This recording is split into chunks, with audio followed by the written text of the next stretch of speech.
everyone. Welcome to the final night of GORDYS GASBAGS. We've gone 7 evenings straight. I'm exhausted. I hope you're excited and thrilled that we crossed the ditch. We are now hitting episode 24 of GORDYS GASBAGS. Almost insane. Still sponsored by Corona, our good friend, hanging around way too long. This is an interesting one because whilst it's Kiwi week, we've gone all the way around the world. Irene van Dijk threw out the lifeline to this lady, and we're all the way over in Italy. Kat Tuivaiti, welcome to GORDYS GASBAGS. Thrilling moment. And I lost it. That's how thrilling it was. You didn't hear me swear, did you? God, I got this awesome reputation. I hope no one heard me swear. It's probably my first time. Goodness. You Welcome. got me. Welcome. Thanks for having me. How are you going? Good. Yeah. Good.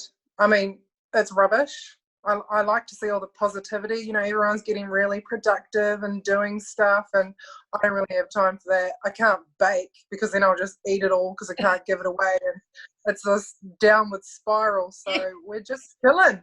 It's a really interesting concept, isn't it, baking? Because, like, I kind of think about if I'm going to make a cake, that's great. I only want one piece, but then the thing sits in your house. And what are you going to do? Waste it? That's right. Not. Of course not. Waste not, want not, want not. So listen, your life has been turned upside down in more ways than one individual usually turns their life upside down. Number one child, Sebastian, who you nickname Bashy or Basher? Bashy? Yep. Bash, yep. Bashy. Number two, you've crossed from New Zealand to Italy to join hubby and support his career. And number three, COVID hit. That is a big scenario to deal with. Everything in my netball career, I guess, has set me up for, like, throwing my hands in the air and just going, of course, of course this is going to happen to me. It's been a little tough, readjusting to completely new things, and then the next thing comes along. But look, at the end of the day, I'm safe. We're all safe. We're all well, and we're happy. It's just like, my God, please nothing else. Please, I just let me just be a mum, like a normal mum. How long have you been over there? My boy was born in October, and we left New Zealand in November. Right, so some time. And when did lockdown start for you? February, end of February. Yeah, okay, so a long time. And give us... It seems like a long time, yeah. Give us an outlook as to what are they saying over in Italy? Because, we, as you all know, you get news from afar and it doesn't look great. But, what's the outlook like? It's pretty much, our numbers are horrendous. And when I talk to my family at home, we just need the numbers to come down, and that's new cases, not necessarily deaths, because, there's a bit of discrepancy in numbers there. But we just want the numbers to come down so we can slowly be let out of the house and then slowly let into shops with a companion, because at the moment my husband goes because you can't go with anyone. And so we're just slowly waiting for things to start opening up. But, yeah. It's like I mentioned to you before, we are just stuck literally in our own bubble, and we don't know what the hell is happening outside the house. We go out there every day, but we walk around the block, and that's quite an event, Put on our stretchy pants and our good shoes, and we just strut around the street like we've got somewhere to go, and then we come home. And you were saying before, it's just a silence outside. Yeah, it's very empty. We have been in the car a few times to pop over to the rugby field when we were allowed to do some training on the field, some open training. So it's a little bit more exciting than the tiny space we have here at home. When me and my husband aren't small people, so it's just even worse. So when we do go out, it's really bleak and empty, and it's very strange to see, but I'm glad people are doing it. Yeah, well, we all have to, don't we? Hey, so what's the forecast? Obviously, amongst COVID, what's the forecast for you guys over there? Oh, they're going to reassess it on May the 3rd. So April the 3rd was our first assessment, and it wasn't doing too well. And then the end of April, we've already passed that date that they were going to check it again, and it wasn't good. So we just, like, the good thing is they're giving us markers so we can actually work to something to understand, rather than just saying we'll just wait until it comes down, because we don't know when that is. So it's awesome to have something to hold on to. And I think as a nation, as people, you need that little goal at the end to work towards. And even if they push that, that's fine. It's just as long as we have some information, which is a bit hard. And you'll stay on in Italy? Yes, my husband's got a couple of years here.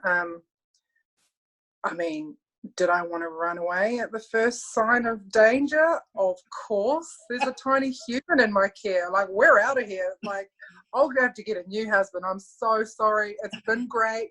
If you want to stay here, that's fine. I am out. It was hard, but the safest thing at the time was to not navigate airports, and I'm glad we did stay. And I'm still married, so there's that. That's a bonus, my friend. I know, right? Hey, were you a funny kid growing up? Of course. Yeah. I think I have a very big family. A lot of people that know me know that. There are 10 of us, and we're all sass holes. Like, we're very sassy humans.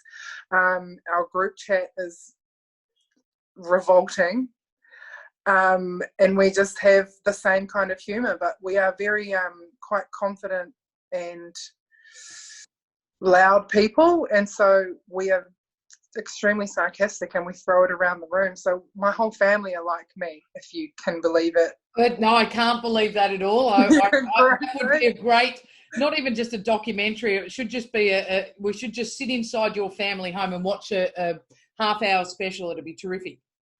We 1000% want to do, is it Gogglebox, I think? Yeah, and stuff just dribbles out of your mouth, and we often look at each other when we're together and we say things, we're like, oh, imagine if the outside world heard how we spoke. I'm just like, oh my God. Our parents would own us. Yeah, well, I was going to say, who does that come from? Which of your parents has got the sass? It's actually both of them. So my mum is Kiwi European, so she's got a pretty gross sense of humour. So she's a little like that. My dad, who was he's an older traditional Tongan man, so he's quite Tongan. A lot of people don't understand like how islander he is, but although he's got his traditions, and you don't swear in front of dad, and you just sit still, otherwise you're in trouble. He's very sarcastic, and the older he's gotten, the more sarcastic he's got. So we can actually joke with him too, which a lot of Pacific Islanders will understand is a rarity. So it's actually both of them. They're both like, when they tell us off, we're like, come on, please don't. Because we'll gang up on you, Dad. Yeah, I can imagine. Yeah, that's interesting. All your family still back in NZ?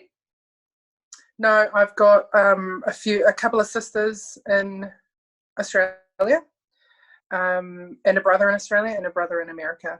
And so the rest are in New Zealand. We're here. So we're spread out a little bit, not too bad. Thank goodness things like Zoom and House Party exist, let alone COVID. Yeah. I know. It's been great. And like I said, we've had a group chat for a little while, and so now we're on it a little bit more, and we just pick and choose whose feelings we want to hurt that day. And it's a good time. Terrific. Tell me about young Kat. Were you into netball straight up or despised it? This may come as a shock to you, but I was a bit lazy when I was younger. I know, gasp. So I was just a little shit, really. I just a bit lazy. I grew up in a really small town, and the only reason I started playing netball is because I was forced to. Now, this small town, pretty much they had netball training up the hill where netball was, and a mum was coaching. She sent her daughter down to my house to be like, you have to come play netball. And I was like, okay then. And so I toddled, and I was like 11. Like, it was semi-late. Yeah. But I had more fun at home. with my brothers and sisters, because we used to roughhouse and put holes in the walls and stuff. So it was way more fun at home for me at the time. But yeah, as a young kid, I was pretty, actually, listen to this. So my mum, this is what I was really like. My mum read out a certificate, at end of year, your kid's been naughty, kind of report. Report, yep. Yeah. So she read it at, I think it was my 21st, and it was all the stuff and all my grades and stuff, and then at the end there was a comment, and it said, Catherine, while very enthusiastic, is often unappreciative of others' efforts. Sounds like my one. Oh my God, it's like, Mum, your effort to embarrass me has severely failed, because I am okay with that. If no one's going to tell them, hey, this guy will, hey. Yeah. Oh man, that's what Catherine was like. I should have just said that. So that's, you haven't really changed. Yeah. Funny that. But I see, because I love that character in you. I've always admired that character, and I'd love to have coached you at one stage. You and I would have gone blow for blow, I think. But, would have had fireworks. But I love that sass and that character in you. So it's actually quite nice to hear that, you kind of stayed true to yourself through your journey. Yeah, look, I guess there is another part of my life that has shaped the way that I speak and the way I hold myself, and that was purely that while I mentioned I started playing netball randomly at 11, I actually left home at 14 to play netball in Auckland. So I got pulled out of that small town that I lived in with all my family and my friends, and I moved to Auckland, to the big city, to pursue this. I'd been headhunted, basically. And then I moved to the big city. So I had to, and I lived with an older couple who looked after me very well. They were beautiful. But I had just come from this loud house where we used to smash each other, like, after school till dinner, mum's ripping her hair out, and the way that I explained that we are. And I had been put into the situation where I had to go to a new school, make new friends. There were like 3,000 people at this school. Mine had around 300 new faces every day. Freaked me the hell out. And I was alone. So I had to become a woman. I'm not a small person, so I stuck out like dog's balls. So I'm trying to hide, I'm a really tall girl, big girl, and I had to protect me. So that's when this mouth started running. Right. Because I just felt like that was my defense mechanism. And if I could protect myself, then no one would come for me, and I'd be able to handle myself when I got into situations that made me really uncomfortable. And I think people don't need to know that about me. I don't really care if they don't like how I hold myself, but that's a part that I know has shaped me into why I am the way that I am now. How long is that something that you knew at the time, or is that something over time, that story that you reflect upon and go, you stop and you look back and you go, why am I the way I am? Where did my confidence, did that take you some time to get that understanding, or you were really aware at the time? No idea. Me and my husband often speak we have nothing else to do. So we speak about things from growing up and things that happened when we were younger. And I spoke to him about that.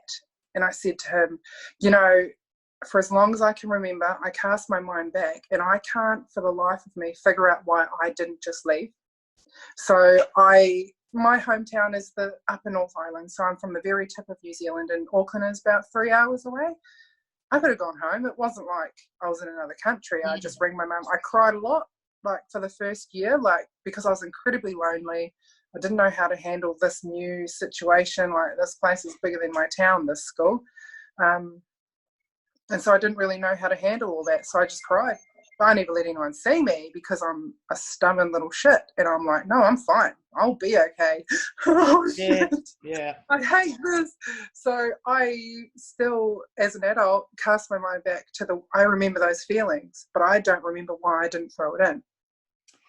And so I love that part because I've got that kind of staying power, but I didn't know I had it then. I thought I was just sad for no reason. A resilience in you that shone through in your playing career, without a doubt. Yeah, I guess so. Yeah, were you a shooter straight away when you played?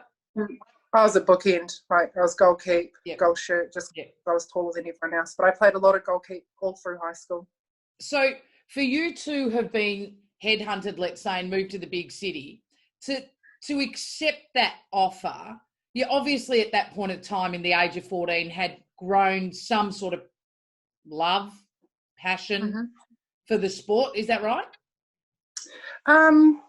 Yeah, I don't remember it being like a light bulb moment, like I'm going to take this is going to be a great opportunity. I just remember looking at my mum and I was like, should I do it? And she was like, if you want to. And I was like, okay. Like it was like a meh, all right. Excuse me. And I'm just, I still didn't love the sport. I was just pretty good at it. And I knew that because I was big and I knew that I could catch and I was strong and no one could push me. So I knew the technical things about netball and I was okay at it. But I didn't know, it wasn't a real, I could be great at this, I'm going to take it and I'm going to be a Silver Fern. It was just like, yeah, okay, I'll do something then. I'm a little bored. I'm done with you guys. I'm out of here. When did you realise as a player that your head was exceptionally smart on a netball court? So because I went to Auckland quite young, I was forced to play with women. So I was in club teams that had women and their children were sitting on the sidelines. And so they were a lot older than me. Physically, they couldn't do what I could do. But I realised quick smart, they were smarter than me. Yeah. They could move the ball, they could place their bodies, and they weren't athletic without being a jerk. They weren't athletic, they couldn't move. But they knew how to place their bodies and place the ball so that it didn't actually matter. And I was like, oh, I want a little bit of that. So I started watching and then I started trying it. And I was like, oh, I think I can do that. And then when I went back to school to play, I tried it and no one could stop it and no one could understand it. And I was like, okay, that's how I can move my game, is that I can be smarter than anyone else. And that's how, yeah. It was the women I was forced to play with. They, you know, you may lose it physically at some point, but you will never lose how you see the game. Yeah, very, very interesting. You speak to many people that have played netball with an older generation and they do their work and their smart seems to come to the forefront quite early. When did you play for Samoa first? Yes. Yeah, so you played 30 with Samoa, didn't you? Yes, correct. So tell me about that moment. How did that all come about? I was actually in the New Zealand program, so I was in the New Zealand under-21s. And I was young. I was in a new place. I was expected to do all these things and be all these places when I didn't know anyone. I don't have my mum here. I don't have my sisters here to drive me. I don't have anyone. I just have this couple who, you know, are a bit older and they've got their own thing to do. And I'm crying every night. Like, there was the part of being an athlete in the New Zealand netball system at the time for me was too hard and I was being punished for it. So I was like pushed out of the New Zealand under-21s, which was, look, I was like, okay, well, there's nothing I can do. I can't be a part of the system. I got no help here. And so the opportunity to play for Samoa at the Netball World Youth Cup came about, which was what they were training for. And I was like, can I go? I want to go. That's like a netball tournament I want to be a part of. And so that's how it started. And that led on to playing for the top side for the World Cup and the Commonwealth Games. So it didn't take me long to decide. A good journey there, but tough playing. I mean, obviously you were in a system that was pretty strong. So and that's not to take anything away. I mean, they've had some reasonable netballers over their time, but probably haven't been able to constitute some real depth or strength over. So, but what was it like, you know, doing your first 30 caps for Samoa? It was amazing. I was often asked that question, and I would always say that I would not change it. And it would always sit very strange with people because if I hadn't played for Samoa, I probably could have been a Silver Fern earlier. I had a stand down because I represented Samoa.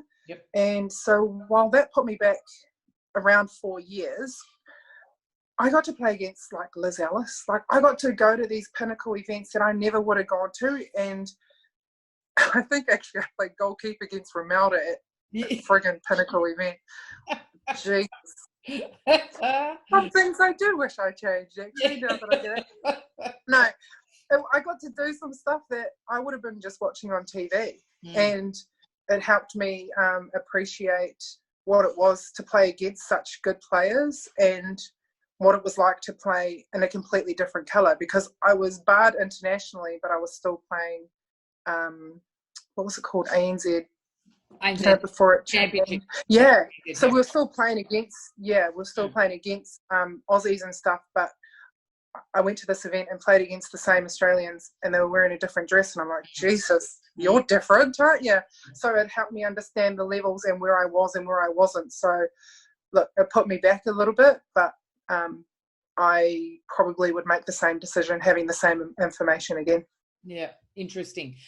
How did then the journey to the Silver Ferns evolve? What was the decision making behind that? Because you did have to stand down for a period of time. So was this a choice of yours, or was it a phone call from someone? How did this all happen? I was lucky enough to be brought into the system, even though I couldn't take the court. I'm not sure people know that. So I think for about 2 years, I was in the Netball New Zealand system. So I would go to all the camps, all the trials, all the training. I had access to all the facilities and stuff.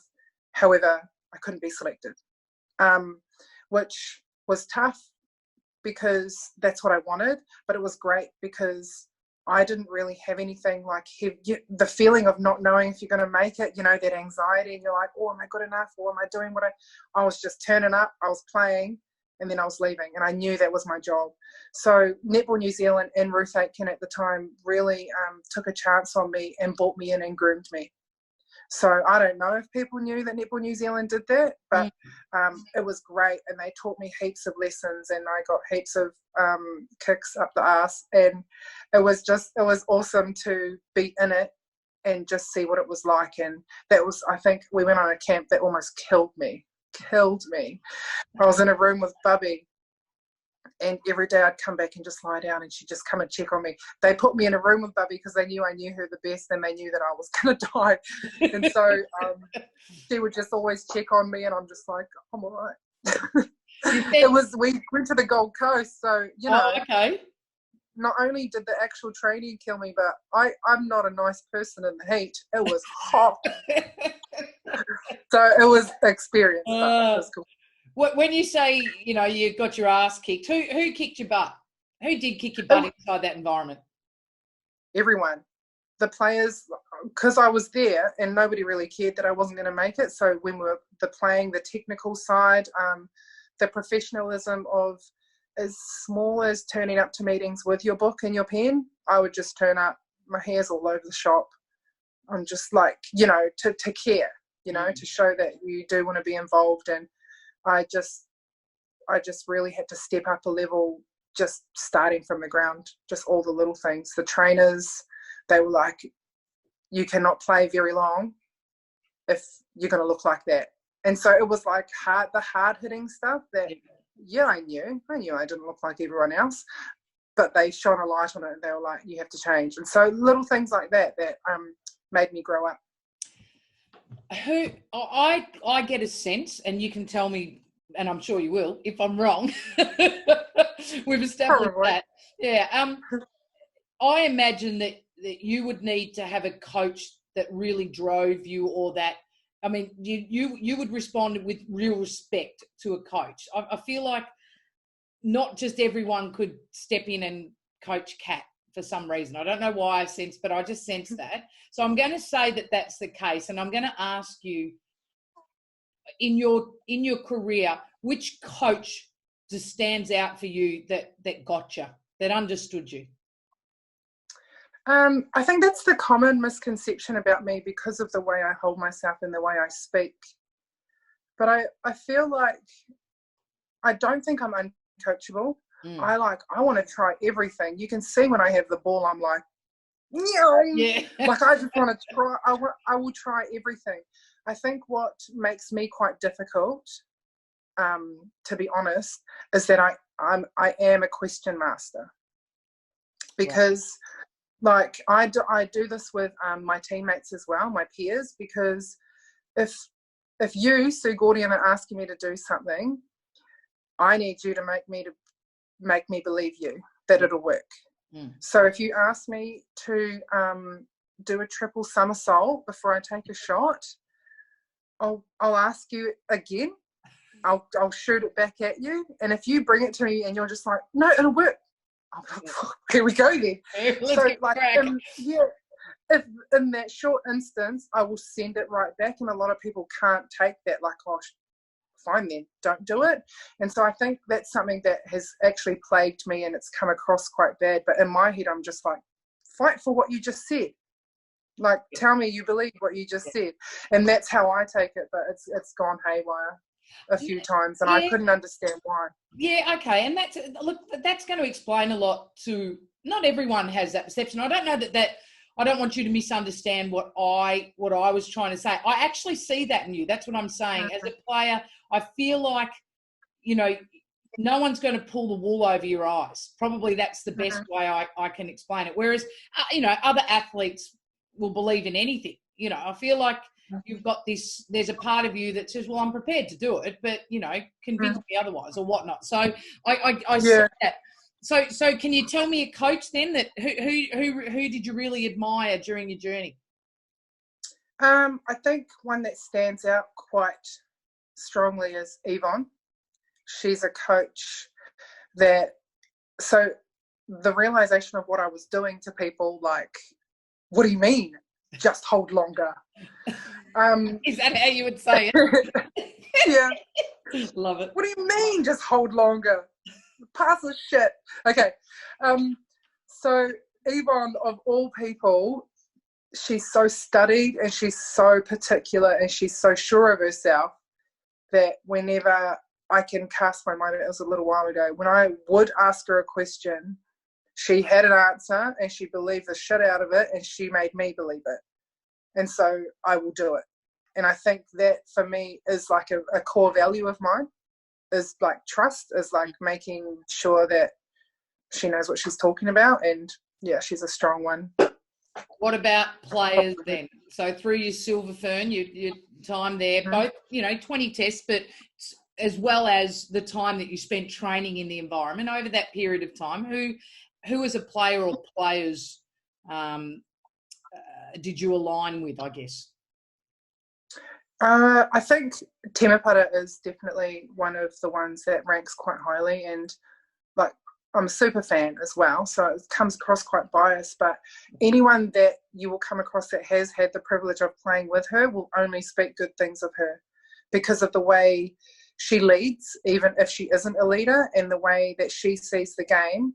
And she has this awesome ability to wrap what you're already good at into what she can do for you. And, as a player and obviously as a coach, you want to make sure that you have someone in one of those key areas of court that knows how to bind everything. And she has been the most amazing person at doing that. So she's definitely one that, I think has it all together. Could you or should you have played longer for the Silver Ferns? Yeah, I should have. At the very least 1 year. The year I was let go. Now, look, I have moved on. Okay? I've dealt with it. I drank my way through it. No, okay, I didn't. I just got over it. I think it was so easy when I got let go to pin everything on either my mouth or my body. Now, when I didn't get selected for stuff, it's like, yeah, she needs to work on her fitness. Oh, okay. It's been nearly 30 years now. But, like, it was easy to pin. And I think the year I was let go, I was playing frickin' well. And there was just no reason for it. And when I asked for a reason, just to let it lie, because it actually weighed heavy on my heart, I didn't get one. And how are you supposed to fix something you don't know about?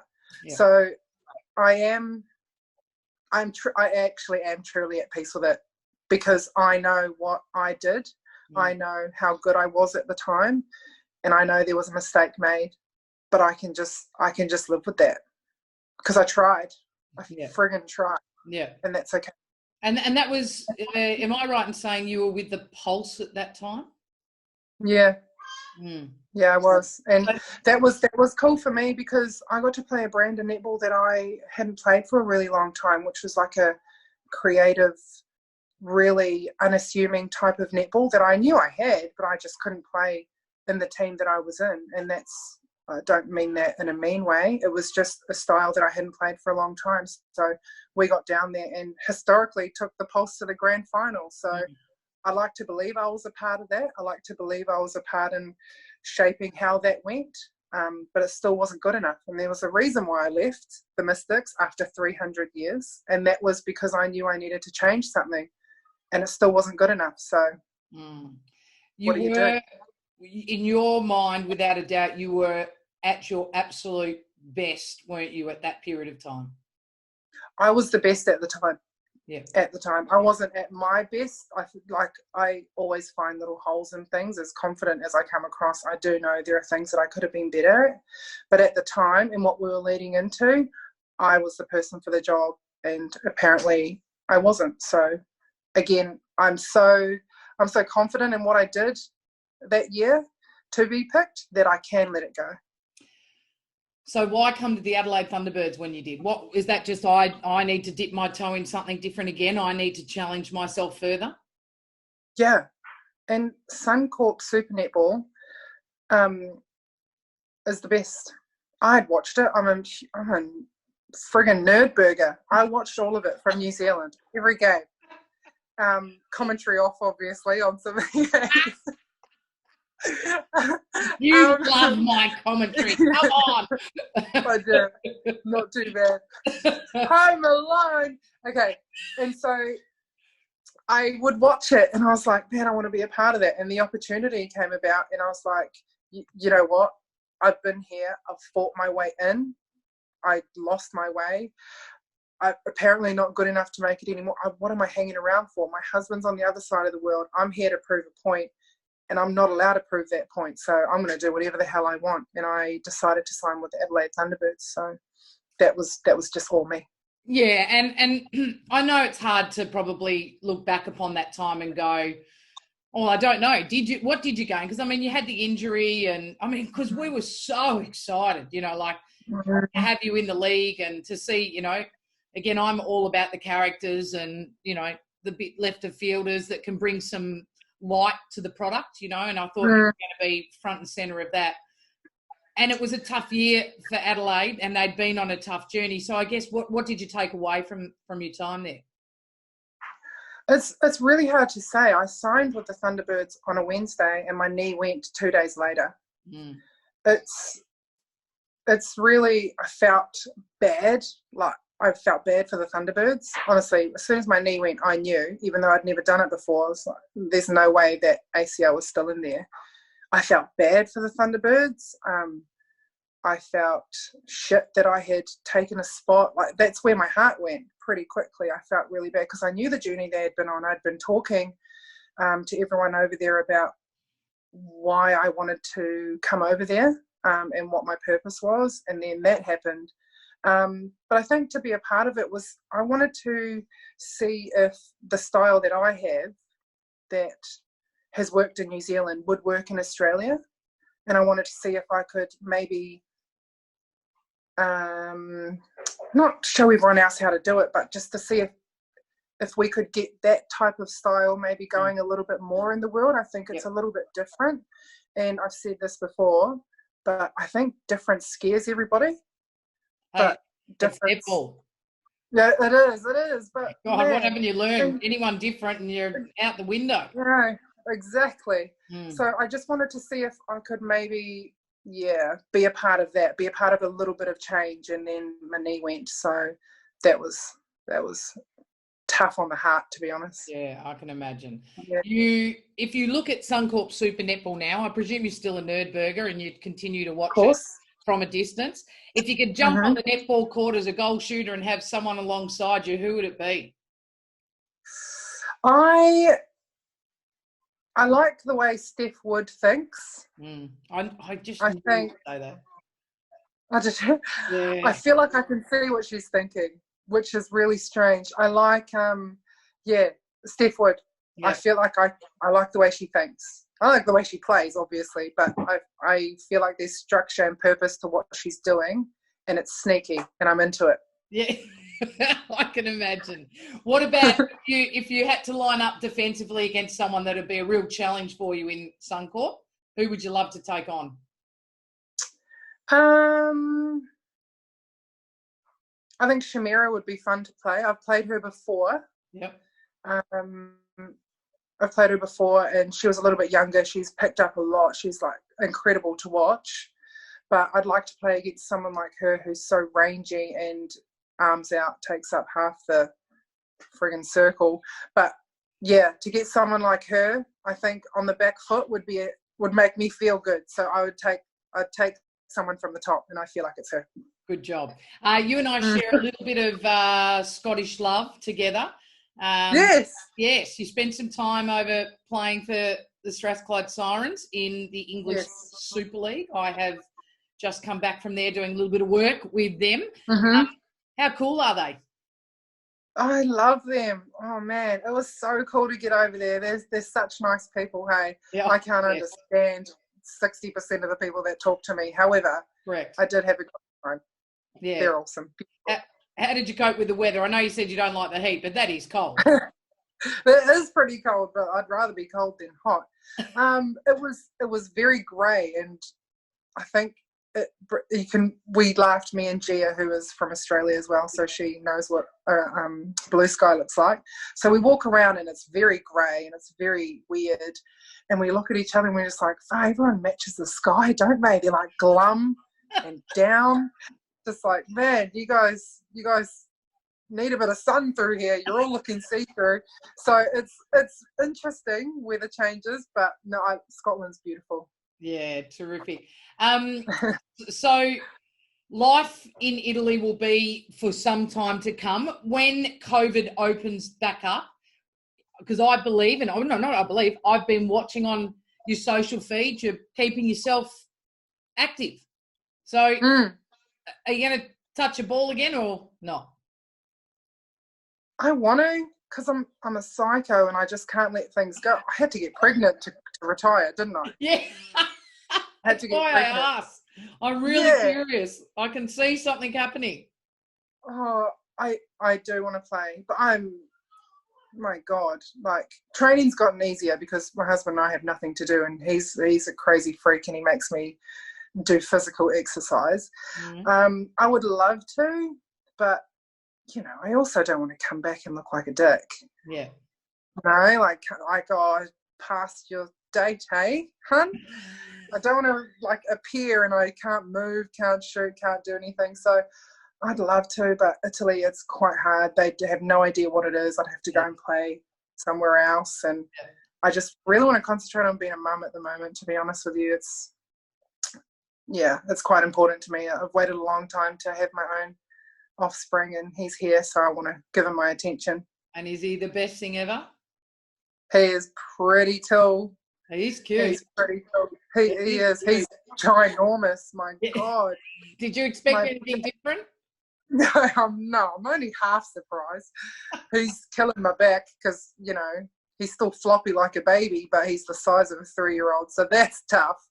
But no, I can't wait to get home and show him off. I think he'd love all the family, but at the moment, my husband and I are the only people he sees, so he'd probably be terrified of anyone else. Oh, honestly, it's what a tough predicament to be over there, but to be surrounded by your nearest and dearest in Hub and Bub is probably the most important thing. So, hey, listen, it's been good fun chatting. I'm not sure if you've watched an episode. You've just SpongeBobbed me. I'm not sure if you've watched an episode of GORDYS, and you probably haven't, although I'd be disappointed given you saying that you're a bit of a nerd when it comes to... Have you watched have. You have watched an episode? Yeah, that one you did with Daniel. Oh, did you? God. You two need to be locked away. Daniel's pulls on the heartstrings, doesn't he? Yeah. Hey, so therefore you realise that the episode must finish with your beautiful vocal cords and your go-to karaoke song. Are you a karaoke Well, kind of person? Not when I haven't had a few wines. No, not at all. But when I have had a few, which has been over a year, Yep. I'm a mom now. Yep, mom. Yep. Man, my confidence is through the roof. The talent and the tone, not so much, but I am confident. I'm usually a rapper when I've had a few. You're right. I feel like you need to give us a rap because Sherelle McMahon tried to. Oh, she dabbled. Does she? She dabbled. But white girl rapping. Yeah. Well, you said it. Everyone out there, don't write in and take this somewhere it's not supposed to go. Yeah. Oh my God. We've got enough going on in this world. Yeah, that's right. You got a song? Well, I don't have any that don't have words I probably shouldn't say. Well, I can beat them out. I'll beat them out. It'll be funny. Oh my! I'm getting sweaty. Yeah, My God, I've done some hard stuff. I had a baby, but this is really killing me. Yeah, and I'll be honest with you, all week, for Kiwi week, I feel I was really looking forward to how good everyone was going to be. Without a doubt, Yvonne is front and centre. Yeah. Rubbish. Yes, rubbish. Yeah, she was the best. So you're going to have to take the bar a tad higher. I mean, Irene sang Happy Birthday last night. That's how good she was. So this is easy for you. Okay. Here we go. Now, the Wiggles. That was not what I was expecting. No, but I'm a responsible adult now. Right. Doctor Knickerbocker number 9. Actually, I'll get my husband knows the words. Does he? Yeah, get Jimmy. Yeah. Jimmy, babe. Pumpkin. Come here for a second. Call him Pumpkin. Sugar. That's how he does it. Sugar, pumpkin. Which word works? Honey pie. Come here. Jimmy. He's gonna do it. I'll tell you a secret. Can you bring the kid? This is gold. I love it. Before he gets here, sometimes he sings the other Wiggle songs, and he's off tone, and it pisses me off. I don't know why. Right. Here we go. Do you know that song? And it goes, Doctor Knickerbocker number 9. He likes to dance and keep in time. So let's get the rhythm on the hands. Now we got the rhythm on the hands. Now let's get the rhythm on the number 9. 1, 2, 3, 4, 5, 6, 7, 8, 9. Yay! The Tuivaitis, so good. Do you know what? Sweating. You know your world has changed when your go-to karaoke song goes right back down to Wiggle City. Oh, God. Terrific stuff. Unreal. Hey, champ, love your work, and I really appreciate you. I know that, you've been doing a few interviews here and there, so I appreciate you giving up your time. And we all love you. We love the way you played. We love your sass. Don't lose it. And what I can say is if you don't come back to netball, please stay involved some way because your fun and your attitude deserves to be in our game for a long time to come. Cool. Thanks, Gordy. And I actually do appreciate your commentary. I love it. Macaulay Culkin, I love it. That's very nice. I'll probably have to come up with something else now that COVID's Home Alone's kind of a little bit kind of ironic, really, isn't it? Appropriate, even? Yeah, I think appropriate. Hey, good job, you. You look after yourself. We're going to say goodbye to everyone. That's been Kiwi Week for you. GORDY's Gas Bags wraps up. Listen, you know what, guys? I've been going for 24 episodes straight. I'm going to take a little bit of annual leave for a few nights. So the next few nights, I'm actually getting my grandma to step in and take over. So GORDY's grandma will be on tomorrow night at 8 o'clock. for a few episodes. So please join in. Be very nice to her. She'll only be on for a short time. But Gordy's grandma's coming your way as I go on annual leave for a few days. Cat Tuivaiti over in Italy. Thank you very much. See you, mate. Thank you.